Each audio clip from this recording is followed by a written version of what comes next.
Brother-in-law bailed on the renovation. I fixed his precious gift. I lost my job at the worst possible time. Laid off from construction after 15 years. Mortgage payments loomed. Sarah's teacher salary wasn't going to cut it. And our kitchen. Well, it looked like a bomb went off in 1978 and no one bothered to clean it up. Then Chad, Sarah's younger brother, swooped in like some kind of entitled artistic superhero. Chad's a salesman, talks a good game, always has some groundbreaking idea brewing. This time it was his art. Metal sculptures. Big, abstract, rusty-looking things he welded together in his garage. He claimed they were statements. I thought they were tetanus shots waiting to happen. "Mark, buddy, I've got an idea," he said, all smiles and fake enthusiasm. "I need a proper display for my work. Something impactful. You know, construction guy stuff. In exchange, I'll help you with that kitchen. We can knock it out in a few weekends. Think of it, new kitchen. My art takes off, we're both rolling in dough." Sarah gave me that look. The one that said, "He's your brother-in-law and we're desperate, so please just be nice." I sighed. I knew Chad. He was about as reliable as a screen door on a submarine. But a new kitchen, I could taste the victory. "Okay, Chad," I said, trying to keep the skepticism out of my voice. "Let's see some designs." He showed me some rough sketches. Honestly, they were terrible. Over-engineered, impractical, and clearly designed by someone who'd never held a hammer in their life. So I took over. I spent weeks designing and building a display that would actually showcase his sculptures properly. Steel frame, adjustable lighting, a minimalist aesthetic that wouldn't distract from his art. I put in long hours, working in his cramped, cluttered garage, dodging stray metal shards, and listening to Chad's endless pontificating about the meaning behind his pieces. Meanwhile, kitchen demolition began. I ripped out the cabinets, tore up the linoleum, and exposed the bare bones of the room. It was a disaster zone. Dust everywhere, appliances stacked in the living room, and Sarah forced to cook on a hot plate. Chad showed up the first weekend for about 3 hours. He mostly stood around, offering artistic direction which translated to make it more raw and taking phone calls. He left early to network at some gallery opening. The next weekend, something came up. A potential buyer was in town. He needed to seal the deal. The third weekend, his muse had struck. He needed to be in the garage creating. Inspiration can't be scheduled. Mark, you of all people should understand that Sarah was getting furious. "He's using you, Mark," she said one night, scrubbing burnt pasta off a single camping pot we were using. "He's always done this. Promises the world and delivers nothing but excuses." I knew she was right, but I was too far in. I'd already invested so much time and effort into the display. And besides, I was starting to get attached to the idea of a new kitchen. Then came the sales. Chad started selling his sculptures. One went for $5,000, another for $3,000. He was ecstatic. "This is it. Mark, this is finally happening," he yelled, waving a wad of cash in my face. "Soon we'll both be swimming in it." I waited for the offer. A split of the profits, some acknowledgement of the work I'd put in. Nothing. So I finally said, forcing a casual tone, "About that kitchen and the display, I put in a lot of hours." Chad clapped me on the shoulder. "Don't you worry, buddy, I'll take care of you. This is just the beginning. I need to reinvest in materials, of course. Gotta keep the creative juices flowing, but soon.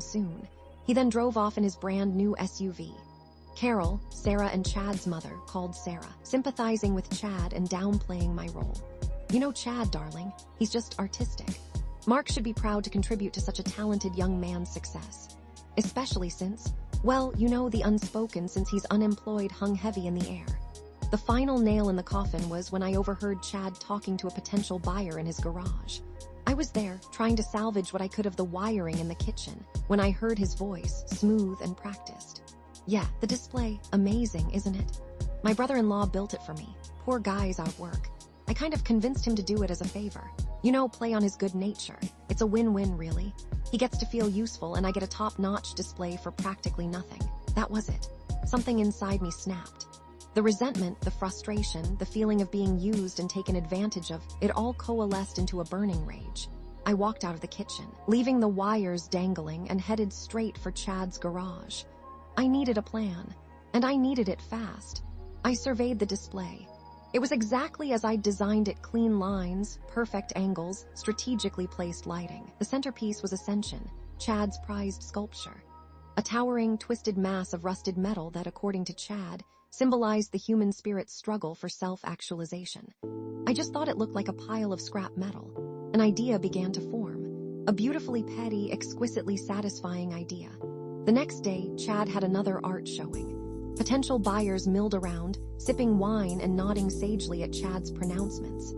Chad was in his element, schmoozing and preening like a peacock. This was my chance. I waited until Chad was distracted with a particularly wealthy-looking collector, then I slipped into the garage. I grabbed my tool belt and pretended to inspect the display, whistling innocently. First, the lighting. I subtly adjusted the spotlights, angling them to cast harsh, unflattering shadows on Ascension. It made the sculpture look menacing, distorted, like a monster lurking in the dark.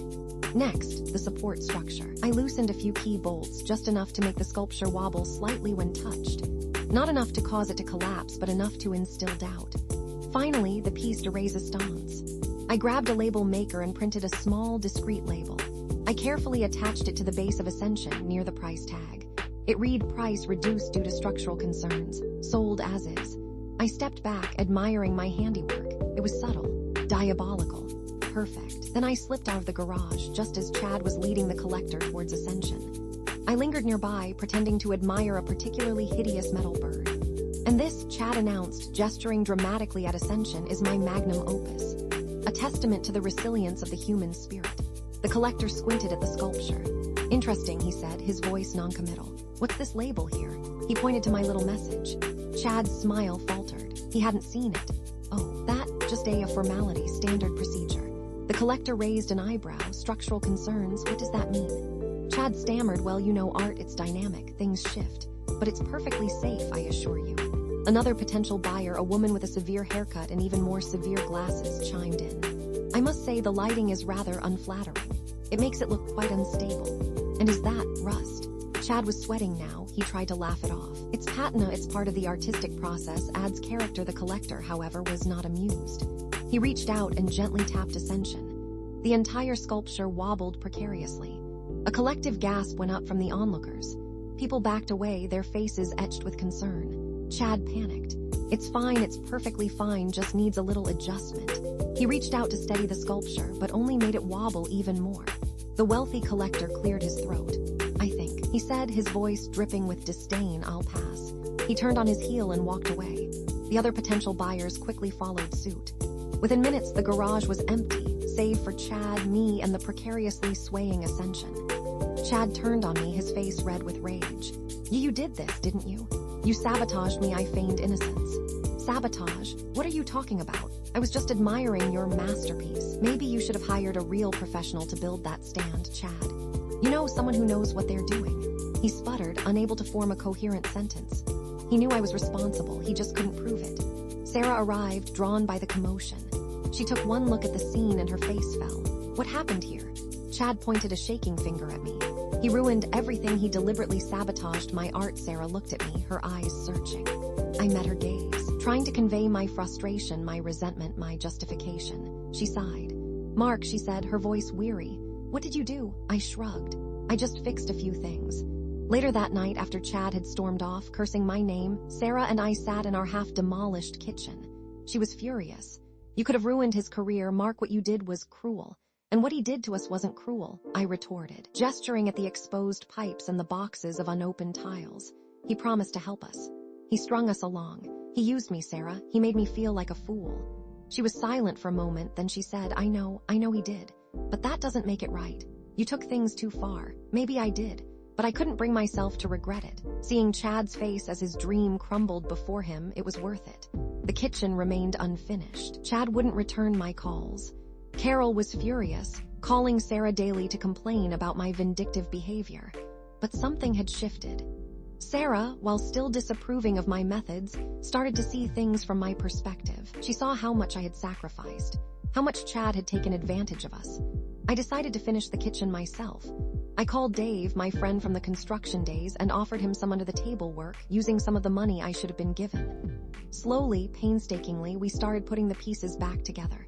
It wasn't the dream kitchen I had envisioned, but it was ours, built with our own hands, a testament to our own resilience. And sometimes, when I looked at it, I smiled. Because it was also a reminder that sometimes, petty revenge is the only kind of justice you can get. And maybe, just maybe, it's worth it. Maybe.